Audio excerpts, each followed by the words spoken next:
হস্তক্ষেপের ফলে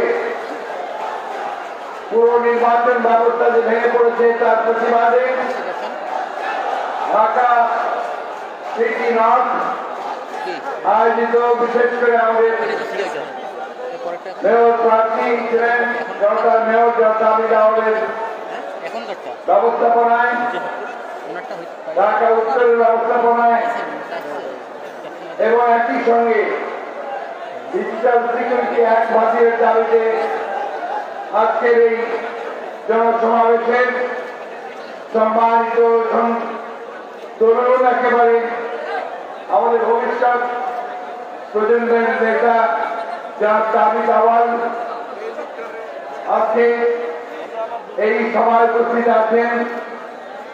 আমাদের এই অঞ্চলের শুধু নয় সারা বাংলাদেশে অত্যন্ত পরিচিত একটি নাম, সংগ্রামী নাম, আপনাদের এই অঞ্চলের বিশেষ করে একেবারে প্রাণপ্রিয় মানুষ আজকের এই সভাকে যিনি এবং তার সহধর্মিণী এই এত অল্প সময়ের মধ্যে আমাদের আত্মীয় আপা সময়ের মধ্যে এটাকে সফল করার জন্য যে উদ্যোগ নিয়েছেন, কাজ করেছেন, মির্জা আব্বাস সাহেব সহ আমাদের অঞ্চলের নেতৃবৃন্দ, আমাদের জাতীয় স্থায়ী কমিটির সম্মানিত সদস্য যারা আমির খুরশিদ মাহমুদ চৌধুরী, যারা ইকবাল হাসান মাহমুদ টুকু, জাতীয় নেতৃবৃন্দ এবং আমাদের বিভিন্ন সিটি কর্পোরেশনের মেয়র প্রার্থীরা এবং ভাই ও বোনেরা, আসসালামু আলাইকুম।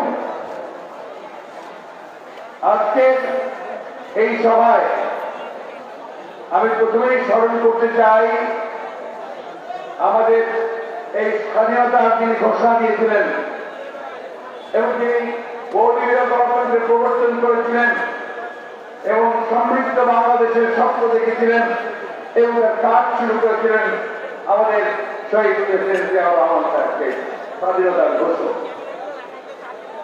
আমি শ্রদ্ধা জানতে চাই আমাদের সেই অগণিত লক্ষ শহীদদের যারা আমাদের জন্য একটি স্বাধীন ভূখণ্ডের নিজেকে লড়াই করে জীবনের বিনিময়। আমি শ্রদ্ধা জানাতে চাই আমাদের সেই সমস্ত মা বোনদের যারা নিজেদের সম্ভ্রমকে, সম্মানকে সামনে রেখে দেশের জন্য লড়াই করে। আমি শ্রদ্ধা জানাতে চাই বিশেষ করে আমাদের যে মাতা, দেশ মাতা, আমাদের গণতন্ত্রের মাতা, যিনি 1971 সালের স্বাধীনতা যুদ্ধের সময় পাক হানাদার বাহিনীর হাতে বন্দী হয়েছিলেন এবং একই সঙ্গে আজকের আমাদের যে তরুণ নেতা তিনি আজকে সুদূরে সেই লন্ডনে বসে আমাদেরকে নেতৃত্ব দিচ্ছেন, যার তারেক রহমান যখন তিনি শিশু ছিলেন, আমি তখন বলি শিশু মুক্তিযোদ্ধা, তাদেরকে শ্রদ্ধা জানাই। প্রিয় বন্ধুগণ, আজকে আমরা যে সভা করছি, এই সভা করছি অত্যন্ত একটা চাপের মধ্যে। গতকাল মাত্র রাত 12টায় বলা হয়েছে যে মোহাম্মদপুরের সভা করতে যাওয়া যাবে না, ওখানে প্রধানমন্ত্রী নিরাপত্তা বিঘ্নিত হবে, অথচ তারাই আগে সেখানে অনুমতি দিয়েছে। আর রাত 12টায় এইখানে অনুমতি দিয়েছে। আমি ধন্যবাদ দিতে চাই ঢাকা উত্তরের নেতৃবৃন্দকে, ধন্যবাদ জানাতে মির্জা আব্বাস ভাবিকে যে তাদের ঐকান্তিক প্রচেষ্টার ফলে অতি দ্রুত তাই সভাকে সফল করার সব ব্যবস্থা নিয়েছেন। আমি ধন্যবাদ জানাতে চাই আপনাদেরকে। বন্ধুগণ, আমরা একটা অত্যন্ত কঠিন সময় অতিক্রম করছি।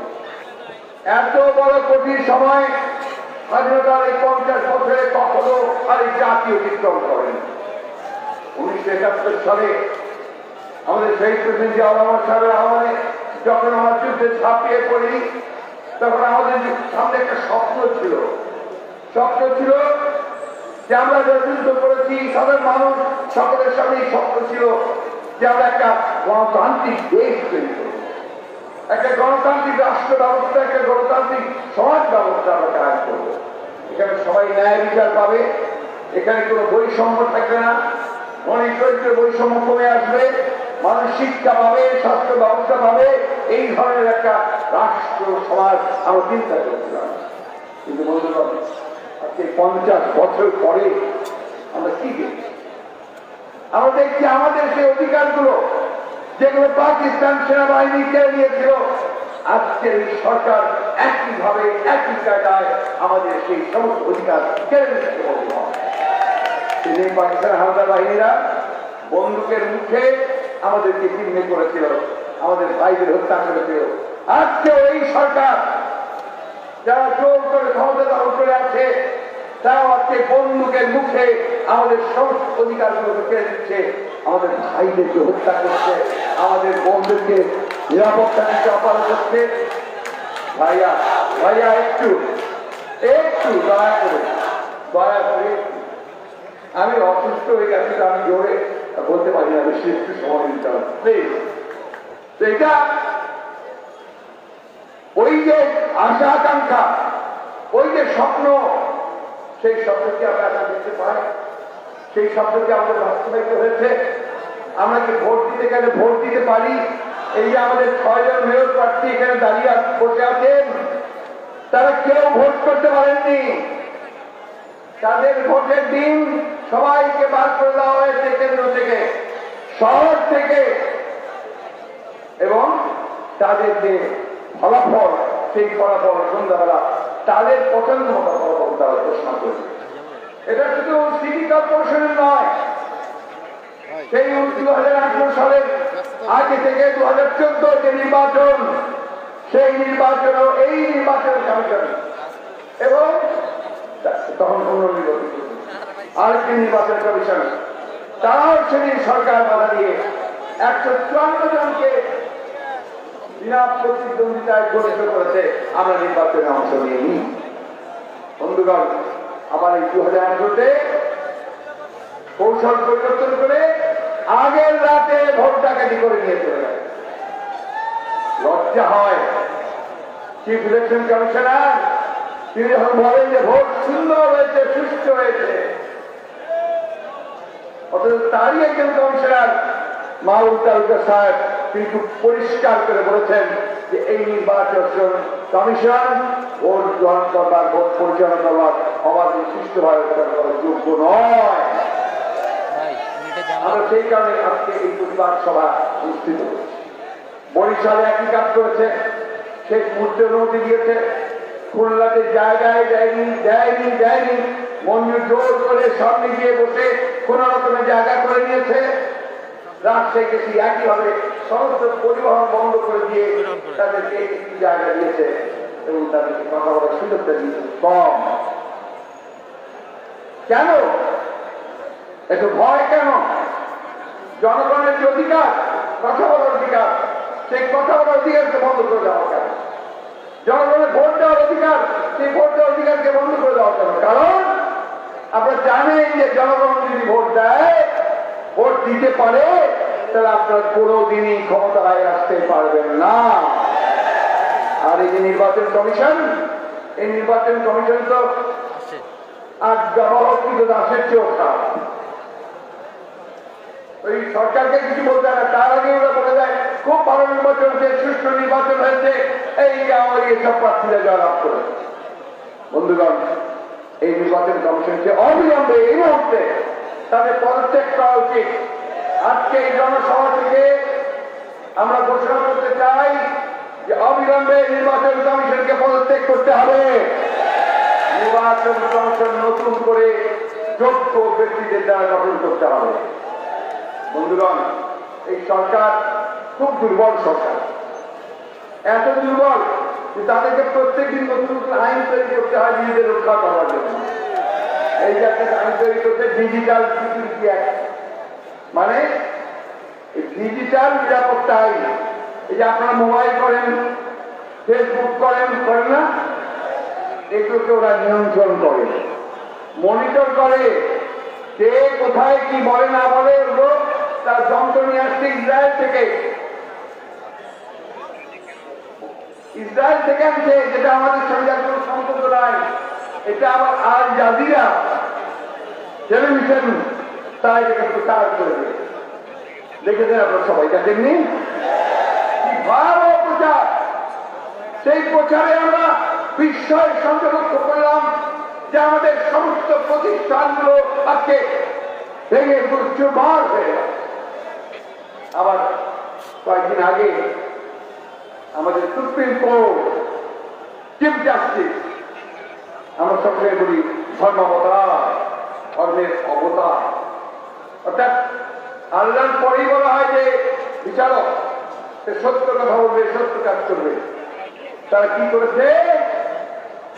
তারা বলছে যে লেখালেখি করা ভালো, কিন্তু রাষ্ট্রের ইমেজ নষ্ট হয়, এটা আমরা কখনোই মেনে নেব না।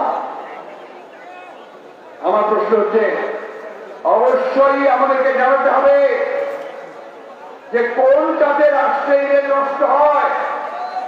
লেখালেখি করলে রাষ্ট্রের ইমেজ নষ্ট হয়, সেই জন্য মোস্তাক আহমেদকে কারাগারে মৃত্যুবরণ করতে হয়, আর সেই জন্য কাটিনিস কিশোরকে তার সমস্ত শরীর রক্তাক্ত করা হয়, তার মাথার মধ্যে রক্তপাত হয়। বন্ধুগণ, এখানে ইমেজ নষ্ট হয় না রাষ্ট্রে।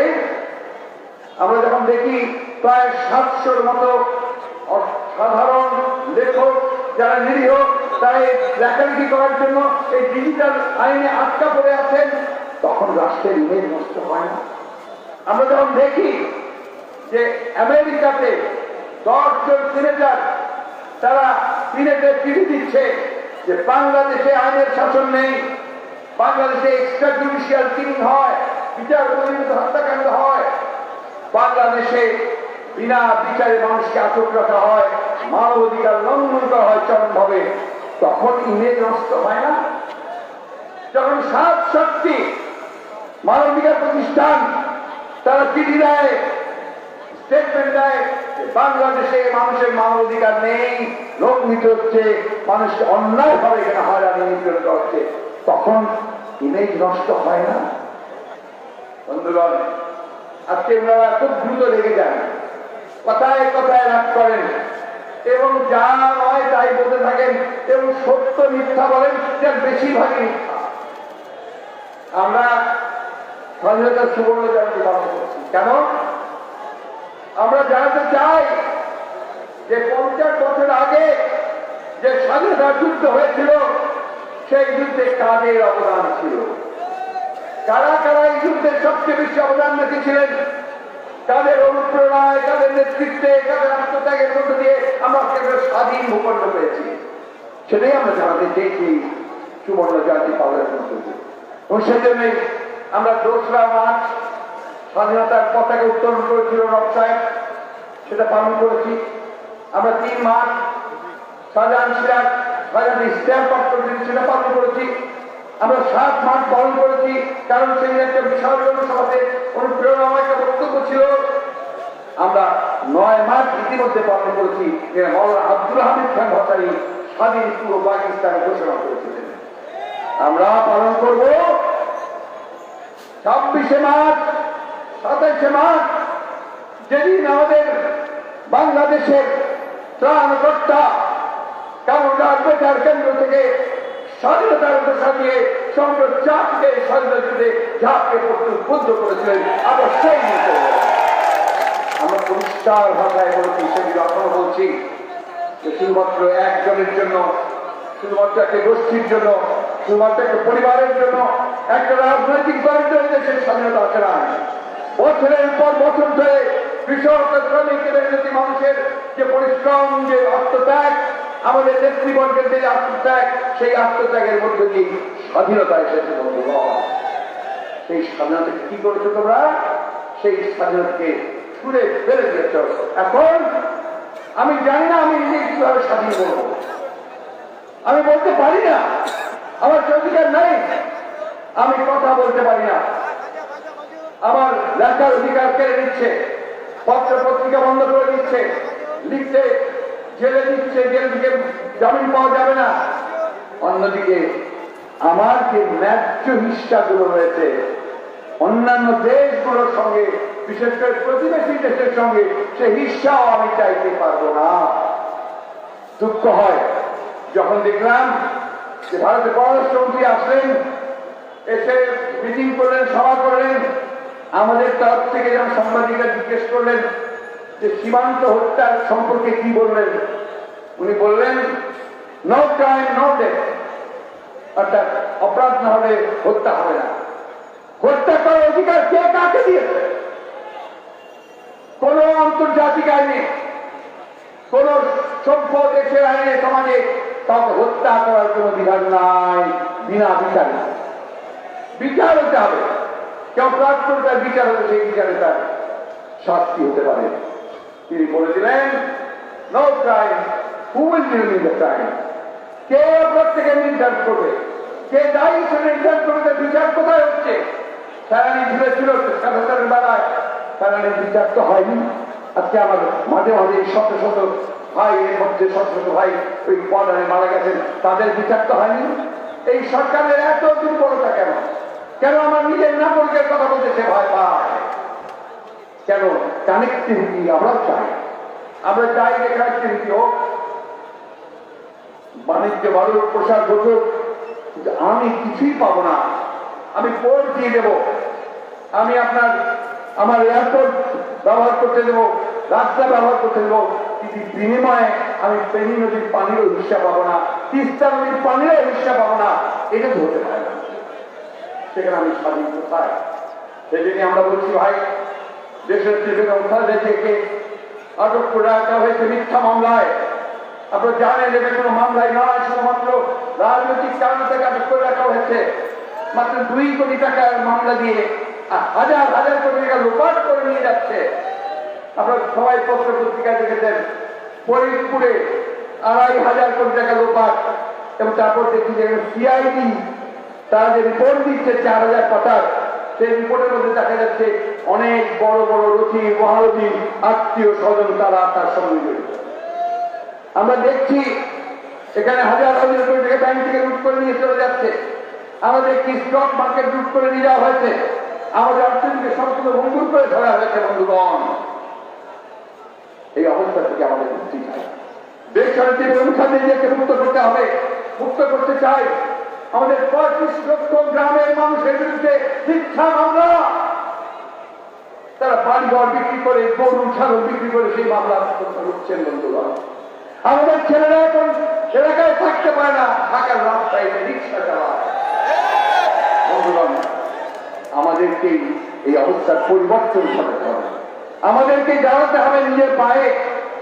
আমাদেরকে শক্তি সঞ্চয় করে দাঁড়িয়ে আমাদের অবশ্যই এই অবস্থার পরিবর্তন আনতে হবে। বন্ধুগণ, আমি বক্তব্য শেষ করব। তার আগে শুধু আপনাদের একটি কথা বলতে চাই, দেশনেত্রী বেগম খালেদা জিয়া তার সারাটা জীবন তিনি সংগ্রাম করেছেন, লড়াই করেছেন শুধুমাত্র গণতন্ত্রের জন্য। আজকে সেই দেশনেত্রীকে আমাদের মুক্ত করতে হবে। আমাদের নেতা তারেক রহমান, যিনি মিথ্যা মামলায় আটক করে নির্বাচিত হয়ে বিদেশে আছেন, তাকে দেশে ফিরিয়ে আনতে হবে। আমাদের 35 লক্ষ লোকের মামলা প্রত্যাহার করতে হবে। এবং খুব পরিষ্কার ভাষায় বলতে চাই সরকারের কাছে, অবিলম্বে আপনারা ব্যর্থ হয়েছেন, সেই ব্যর্থতার জন্য আমরা পদত্যাগ করুন। নিরপেক্ষ সরকারের হাতে ক্ষমতা দিন। নিরপেক্ষ সরকারের অধীনে নিরপেক্ষ নির্বাচন কমিশনের অধীনে নির্বাচনের মাধ্যমে দেশে একটি জনগণের সরকার প্রতিষ্ঠা করুন। অবিলম্বে ডিজিটাল সিকিউরিটি আইন বাতিল করুন। আপনাদের আজকে এখানে উপস্থিত থাকার জন্য সকলকে ধন্যবাদ জানিয়ে বক্তব্য শেষ করছি। আসসালামু আলাইকুম, খোদা হাফেজ। বাংলাদেশ জিন্দাবাদ, বাংলাদেশ জাতীয় ব্যবস্থা জিন্দাবাদ, শহীদ জিয়াউল হক, দেশনেত্রী খালেদা জিন্দাবাদ, তারেক রহমান।